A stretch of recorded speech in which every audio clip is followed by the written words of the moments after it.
जय हिंद साथियों। तो बहुत बहुत नमस्कार। तो मेरे इस YouTube चैनल में आपका बहुत बहुत स्वागत है।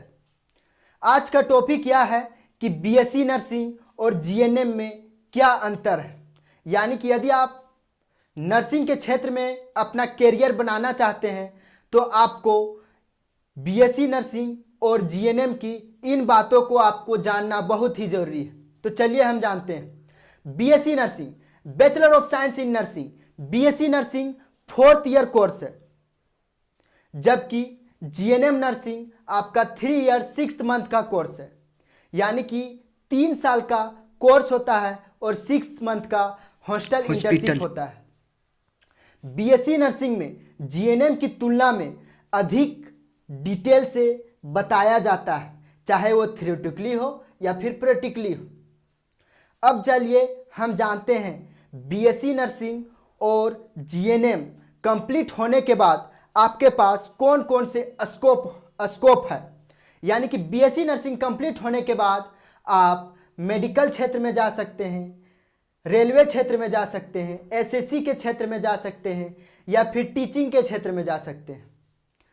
जबकि जीएनएम नर्सिंग कंप्लीट होने के बाद केवल आप नर्स के क्षेत्र में ही आपको काम करने का मौका मिलेगा।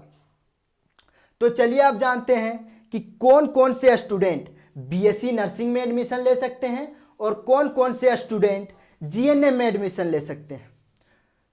बीएससी नर्सिंग, यानी कि यदि आप बीएससी नर्सिंग में एडमिशन लेना चाहते हैं तो आपका एज लिमिट 17 साल से 35 साल के बीच होना चाहिए, तभी आप बीएससी नर्सिंग में एडमिशन ले सकते हैं। और आपका परसेंटेज 12 कंप्लीट होने के बाद आपका परसेंटेज 55% से एवोव होना चाहिए।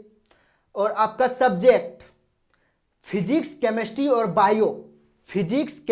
बायो का होना जरूरी है, तभी आप बीएससी नर्सिंग में एडमिशन ले सकते हैं। अब हम जानते हैं जीएनएम, यानी कि जीएनएम के लिए आपका एज लिमिट 17 साल से 35 साल के बीच होना चाहिए और आपका सब्जेक्ट आर्ट्स, कॉमर्स और साइंस, इन तीनों क्षेत्र के स्टूडेंट आफ्टर 12 के बाद जीएनएम में एडमिशन ले सकते हैं और इसका परसेंटेज 50% से एवोव होना चाहिए, तभी आप जीएनएम नर्सिंग में एडमिशन ले सकते हैं। तो चलिए अब हम जानते हैं कि बीएससी नर्सिंग में अधिक फी लगती है या फिर जीएनएम में। यदि आप किसी भी कॉलेज में एडमिशन लेते हैं तो आपको बीएससी नर्सिंग में जीएनएम के तुलना में अधिक फी लगेगी।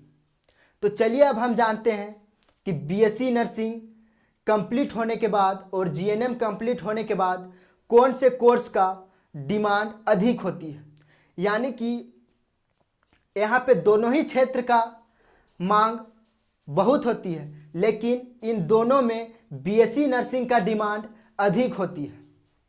अब हम जानते हैं यदि आप कहीं भी सेंट्रल गवर्नमेंट जॉब अप्लाई करते हैं तो किसमें आप ईजी से अप्लाई कर सकते हैं। यानी कि आप बीएससी नर्सिंग कंप्लीट करके ईजी से अप्लाई कर सकते हैं या फिर जीएनएम कंप्लीट करने के बाद ईजी से अप्लाई कर सकते हैं।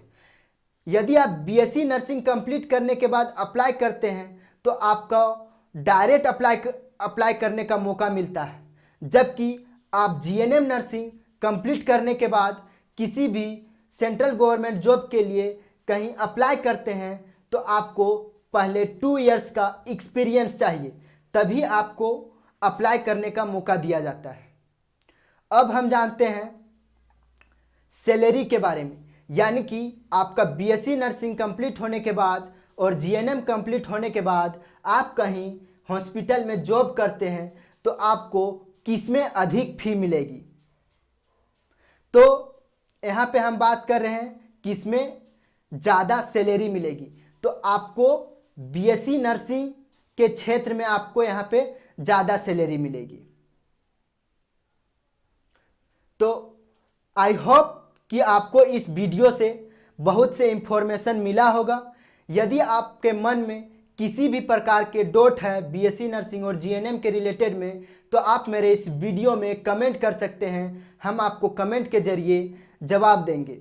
और आपसे अनुरोध है कि यदि आप मेरे इस यूट्यूब चैनल में पहली बार है तो मेरे इस यूट्यूब चैनल को सब्सक्राइब कर दे और मेरे को सपोर्ट करे। जय हिंद साथियों, तो मिलते हैं नेक्स्ट वीडियो में।